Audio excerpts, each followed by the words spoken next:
welcome back to the podcast. We're here with Peter Schroeder. He's from Telzio.com. Peter is a multi-award-winning DJ and entrepreneur, and he has many stories to tell us about having to balance his career, entrepreneurship, being an influential person, managing twins, and it looks like he dropped out. So we're going to wait a minute because I think he meant to hit a different button, and he'll be hopping right back on. Peter has collaborated with companies like Facebook, Samsung, and Airbnb, transforming the way people work and communicate. So we're going to hear a lot about Peter's remarkable career, talking about platinum records, gold records, and so much more. So Peter, glad to talk to you.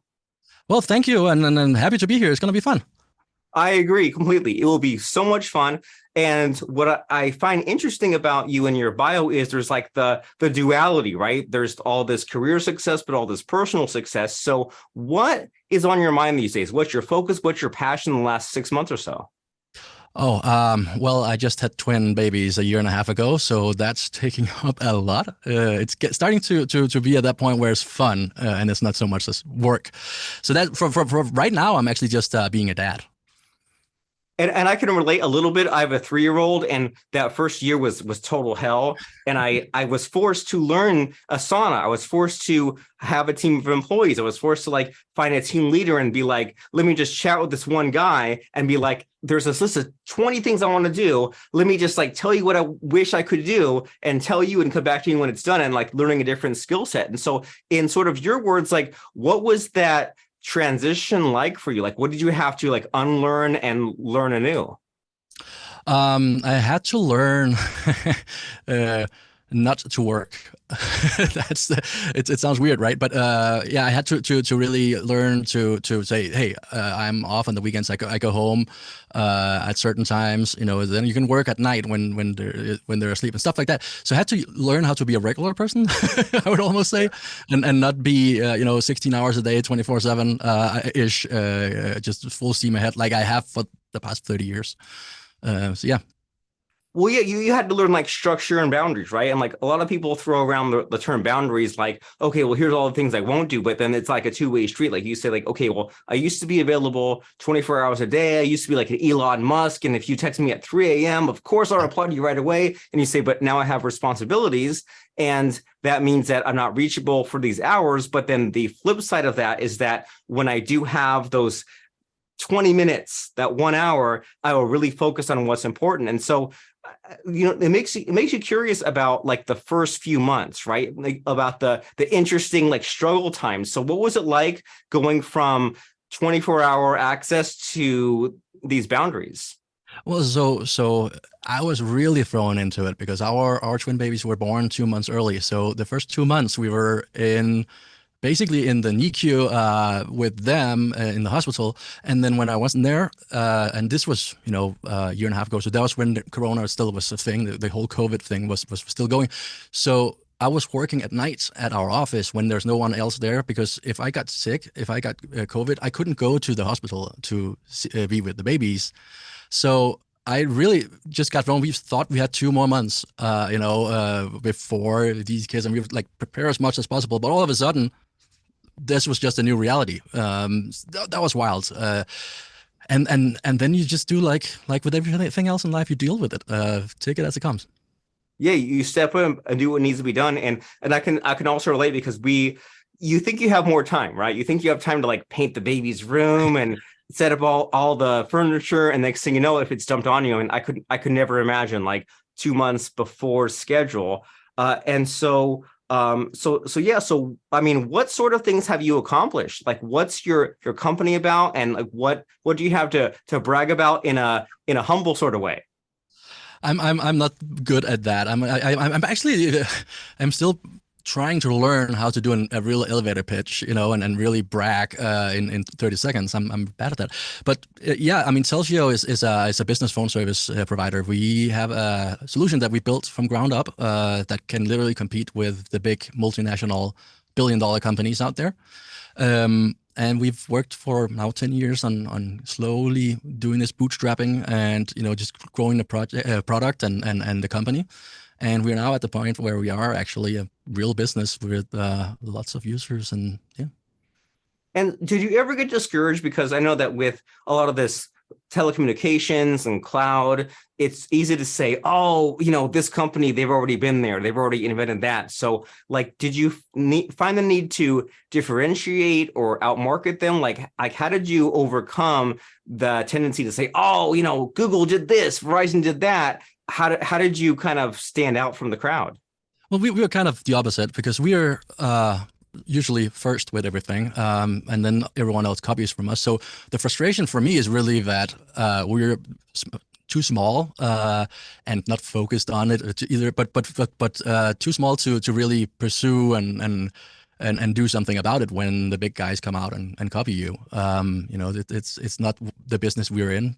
We'll probably eventually. I mean, we have a lot of ammunition over the years, but we've always been, innovation first, and even when we started the very first proof of concept, the features we built back then 10 years ago are things that everyone have today, but we were the first, and that's very much what our company is about, is trying things out and see what sticks and build new stuff, and that's what keeps it fun for us. So I don't think we're really getting discouraged about being up against some big companies that have done everything before. There's always something new to do. But at the same time, I'll say I'm also very happy-go-lucky, naive almost. You gotta be almost a little dumb to say, hey, yeah, of course I can take on AT&T, Verizon, T-Mobile, and RingCentral, and those big companies out there, and go against them on a bootstrap. Like, we literally cashed in my wife's 401k when we started, and that's it. So, of course I can compete against them. But it's like Pippi Longstocking. I've never done that before, so of course I can do it. And I think that that's a fun mindset to tap into being, like you said, like sort of naive and being like, everyone else is too afraid to challenge the status quo. And you're someone that says, like, let me just do something silly and stupid and something new. And so can you tell us like what new innovations you did? Like maybe even you can do like present day or past when you made the new features that didn't exist then. Like what have you created? Oh, we have a bunch of things. The most significant is actually one of the first ones we did was a drag and drop UI for managing what happens to a phone call when it comes into your business. So literally dragging in, well, I wanted to start by playing a phone menu, press one for this, print two, then I wanted to go to a queue. And if no one picks up there after a certain times, I wanted to send it over to another department and then eventually go to a voicemail or offer someone to be called back automatically and all those kind of things that from big businesses that they have. I made this little UI. That was basically what started whole Telzio, is because I needed it myself. And then that seemed to be something that other people wanted as well. And that's kind of how the company grew. But that was also the first feature. And you'll find that kind of stuff with most other providers similar to us today. But we were the first. Yeah, like that whole idea itself of drag and drop phone menu. I mean, you're giving me flashbacks to maybe 6 or 7 years ago.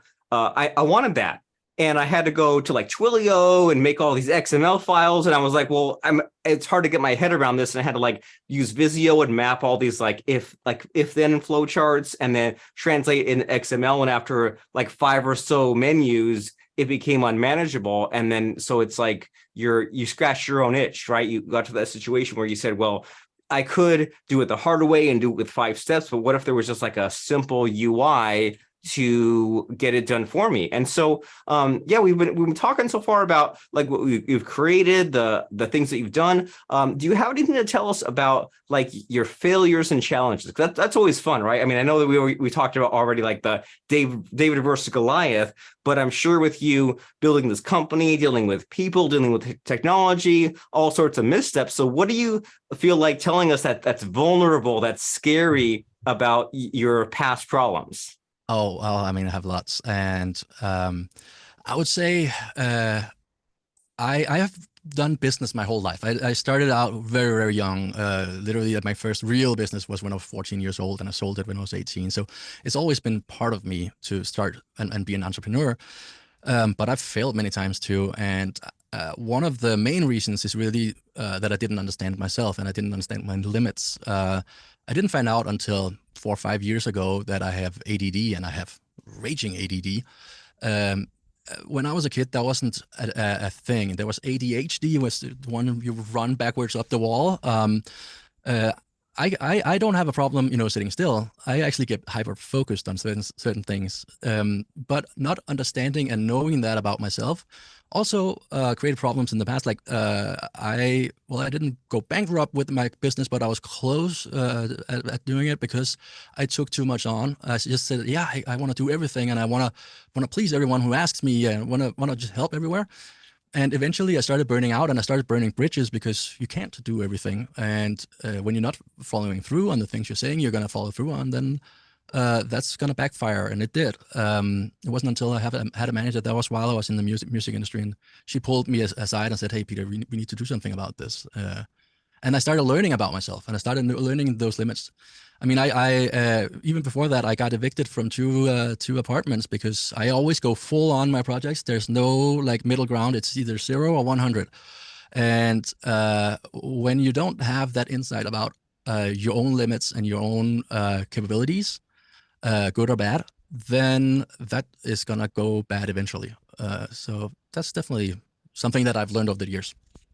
But it's always a lot of fun speaking to someone such as yourself, who's just about the high risk, high reward, someone who's just like done all kinds of crazy stuff. And so it makes me think about like I think it's like maybe Robert Kiyosaki has a saying of like there's like, A and B and C people, right? And it's like the B people work for the government, and the C people are the entrepreneurs, and the A people are the employees of the C people. And then, so I sometimes wonder, like, what am I? Am I like, I know I'm not a D or an F, but I'm like, am an A or a B or a C? And I'm terrified about being stuck in the middle ground, right? I'm terrified of like too much stability. And so like, what do you have to say about that? Like, if you're someone who's just like, I mean, you're kind of, you would say you're a crazy person, right? So what do you think about like being a crazy person?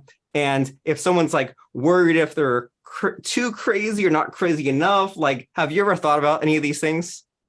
Well, I had a conversation with a good friend, Will Henschel. He said to me a few weeks ago, Peter, you and we are utterly unemployable. And that's just something I've kind of, it resonates with me because some people are just not, I've had jobs, but I've always hated it. Some people are just not made for work for others. But for me, being an entrepreneur is not about money or status or anything like that. It's really just about freedom to do whatever you want, whenever you want, even though that's absolutely not true. You can't do that, but it's the feeling of it, right? The feeling of you being in control. That's for me is the most important. Because like I forgot who said it, but entrepreneurs are the only ones who are willing to work 80 hours a week to avoid working 40 hours a week. And it's really just about being able to do whatever you want at any given time, or having that mindset. And this is the same thing for people who, when you go to prison, they don't make being in prison, top secure for most people. It's not about you are being locked up. It is about taking away the feeling of you being able to do whatever you want. And it's this exact opposite, feeling, but it's the same concept. When you're an entrepreneur, you have that feeling that you're free. And it's like there's two sides of it, right? There's like the counterintuitiveness. There's like, well, if you're an entrepreneur and you're free and you own your own company, but then you have these responsibilities and you have to like have a schedule. And then if you're in prison, you think, well, there's a set schedule, there's lights on, there's lights off, but also you don't have to go to do a job. So it hurts your brain, right? With like both sides of the coin and that sort of thing. And so so as far as you and your personality, what you have going on, I know you're big on leadership. So like, how would you define leadership? And as far as you being a leader, like what are the qualities of being a great leader? That's interesting because I have until recently confused myself, leadership or being a leader and being a manager. Because I've always hated managing. Like there's nothing worse to me than managing, having to tell people what to do. I hate it. That's also why we have very few employees in our company. I try to find some really, really good ones who can just go do it the best way possible without me having to tell them what to do and how to do it.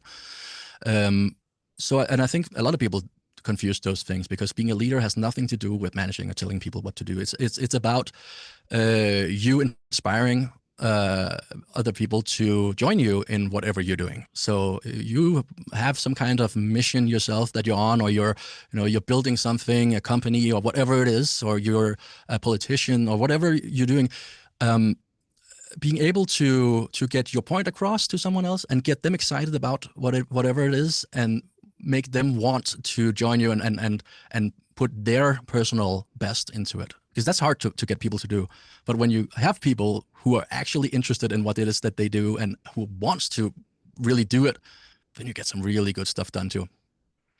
I love that there's I mean, managing sounds good in theory, but then the problem is micromanaging, right? And checking up and like all the throwing the ball and catching the ball, and that's no fun at all. And so if you were a good persuader, and if you had some extra layers of abstraction between them and you said, well, I just want this done, and you figure out the steps, you figure out the how, and come back to me and we can check in. That seems like a more like sustainable, manageable. I shouldn't say manageable, but like moving towards the future, it's more what you want, right? To be able to say, here's what I want. I don't care how it gets done. Let's figure it out. Let's meet back later. But like, I don't want to have to check in every step of the way. And I don't want to have to figure out how to do it and then give you the steps. You figure out the steps for me. And so that's interesting to think about, just being more of the dreamer, the visionary. And so we're talking about being an entrepreneur and entrepreneurial success. I know that you have these 3 traits that you think are critical for entrepreneurial success. So as far as being an entrepreneur, like, what are the 3 most important traits? Well, so I think I already touched a little bit on it. Being naive, I think, is a really, really important thing. Being able to say, yeah, I can do that. I've never done it before, so of course I can do it, and believe that you can go up against the big guys, or whatever it is you do. Have that almost childish belief that you can do it is really important. And then for me, at least, it's stubbornness. I get fired up, and I actually feed off of people telling me no. Whether it's being raising money, or it's being partnerships, or it's being just anyone telling me something can't be done, then I'm definitely gonna make sure it can be done. Like that's what fires me up. Those 2 are for me by far the most important. And then I really feel like goes a little bit back to my ADD part, because being able to just hyper focus and become the best in something overnight. When I say the best, that's a little exaggerated, but just be able to understand everything about a certain topic, even though it's not necessarily super interesting. Not something that is just something you need to have as an entrepreneur, because there's a lot to learn. And if you think you've learned it all, then you shouldn't be an entrepreneur. I agree completely how important it is to love learning. And then, you think about, even speaking with you, think about people like, Elon Musk or Donald Trump. I hate their personalities. I hate who they are as people, but there are like small specific things that they really tapped into with like this hyper focus that you've spoken about, or just like being really, like you mentioned a few times, like childish. And like there is an advantage into tapping into your own childhood, right? And like there's so many things that just like when you were a child, you were curious about many things. And as adults, we get unlearned, we get beaten down by the world. And so there's something to be said about the childish curiosity and the stubbornness and just the focus, if that can be tapped into. And so you mentioned about how being hyper focused and staying up all night learning some things. Is there anything specific that you feel like sharing about where you really were like focused overnight learning something? I do that all the time. I literally, like, several times a week fall into a rabbit hole at 9 p.m. and I don't sleep all night. And I'm literally like, oh, is it already 6 a.m.? My son is awake. It happens several times a week. Last night or 2 nights ago, it was something about SDI compression for video codecs and stuff like that. It's some very nerdy things, and it could be anything. It could also be shipwrecks or whatever. I just stumble upon it, and it just like tickles me. Like, I need to know more about this, and then I fall into a rabbit hole. I try to control my rabbit hole stuff at the moment. Like, I try to really limit what it is that I put out, because it can also be a huge time sucker, and not everything is as important as other things, and there's definitely something that could be better use of my time. But yeah, just allow yourself to just be curious, I think. I love that, and I can definitely relate to that. I think my YouTube watch later playlist is like 850 videos, and they're just all sorts of obscure subjects, like from Chat GPT to Adobe Premiere, and there's all these little things where like sometimes I'll really go deep into like Facebook ads, but then I'll get to the point that you're mentioning where I'm like, well, is this getting to the point where it's taking away from other things, and you try to figure out a way to like unleash the beast in a controlled way, so that way you can kind of get the magic, but then if it's too much, then not to use it too much. And so it's been very interesting and refreshing speaking to you and kind of tapping into your mindset a little bit. And so as we're kind of beginning to wind down our conversation, do you have a favorite quote or mantra that you live by that is significant to you? What do you have? Yeah, I definitely have. I have two, really. The one I said earlier with PB Longstocking, I've never done that before, so of course I can do it. That I think is very spot on me. But also, I have this little philosophy I live by. Is really, is there anything you can do about it? If you have a problem, can you do something about it? If the answer is yes, then that's not a problem. You can just go do it. Just go do that. Or if the answer is no, I can't do anything about it, then you shouldn't be worrying about it, because that's just a waste of time. If you can't do anything about it, truly, then don't worry about it. But if you can, go do it. I love that. And what you're making me realize is that, people always talk about focus, and as if focus was some magic thing that happened out of thin air. And what you're making me realize right now is that focus is about sorting, right? So sorting comes before focus. It's like, imagine if you had all these marbles coming down a track, and some were red and some are blue and some are green. And you say, well, there's all these marbles coming down the track that I can't even change at all. There's all these other ones that I could change, but it would be wasting my time. It won't matter. And if there's 100 marbles coming down at me and there's like 6 that are important, then I could put those aside. And that's what my focus should be. And so many people just treat focus as something that it's built into me. I'm born with it. And you would say that maybe it takes this extra mental energy, and you have to sort what comes at you and have the resilience, have the practice, have the mindset in order to focus on what matters. And it's chaos. It's never ending, just dealing with all sorts of battles, but it's a lot of fun. It's entrepreneurship. And so you are all about your telecommunications company, Telzio. So now that we're in the last little bit of our conversation here, can you tell us about why someone should run, not walk to Telzio, as well as any other calls to action you have? Well, if you have a business, you need to communicate with your customers, and we can help you do that in the best possible way. We have an amazing product today that's working. I mean, we haven't been down for years. And when I say haven't been down, it's like not even a second. No one can say that besides us in this industry. So if it's important for you to be available to your customers, go check out what we do. It's very affordable, very easy to use. And on top of that, we have some pretty cool stuff coming again that no one else has. And it's definitely worth paying attention to. So over the next couple of months, check it out. And is there anything you can mention that's on the cutting edge that is about to come out, or is that a secret? No, I mean there's several things. Obviously, if you have some AI stuff coming, you would expect that everyone does that. Ours is just pretty freaking scary. So as good as it is, and it can take over the entire customer communication with your for your business. But besides that, we have some cool stuff with basically being available on any channel that your customer is available at. It's not good enough. Today you just have a phone number and an email address on your website. You need to be reachable wherever your customers want to talk to you. So that's something that we've been really focused on. I was buying a car about a year ago, and that was really what sparked it, because I was test driving 2 different ones, and the one from one brand I had settled on, and I just went home. I sent an email to the dealer. He'd given me his business card and had the email address. So I sent him an email saying, hey, what's the price if I want to upgrade it to the one with the bigger engine? And I didn't hear anything back.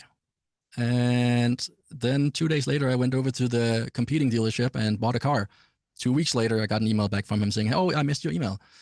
His phone number was on the business card, but I wanted to email him, so he missed out on a sale. And that's really something that a lot of businesses neglect today, that we're focused on solving, and that we've come up with a pretty smart solution.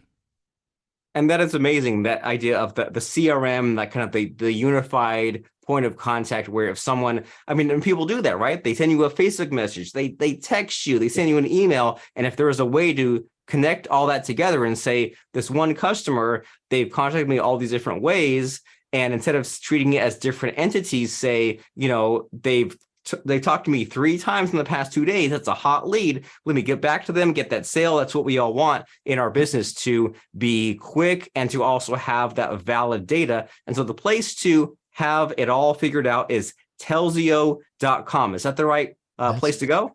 Yep. TELZ as in zebra, IO.com. I love it. TELZIO.com. And we'll see you there, and try them out, so that way you can be not 10 years behind, not 2 years behind, but be on the cutting edge and do what you and your business need to do as far as the telecommunications, as far as the cloud setup, the AI, and everything else that Peter has going on, and his team is innovating for you right now. So Telzio.com. We'll see you there. And as we wrap up our conversation here, Peter, do you have any final parting words of advice, or is it just go to Telzio.com? Yeah, I would almost say go check it out. For me, for and our sales team, obviously, it's really just about getting people to try out the trial, because once they do, we always close. It's just so easy and impressive once people actually play with it themselves. So I want to just encourage anyone to go press that little trial button, try it out. It's free. Just give it a spin. You'll like it. Micro commitments, right? You try it out, you have fun. It's like playing an arcade game. You click a few buttons, next thing you know, it's part of your business. Telzio.com, you're going to love it. And thank you, Peter, for showing up and for being here and having these entrepreneurial conversations. I appreciate it. People should go right now to Telzio.com. Thank you so much.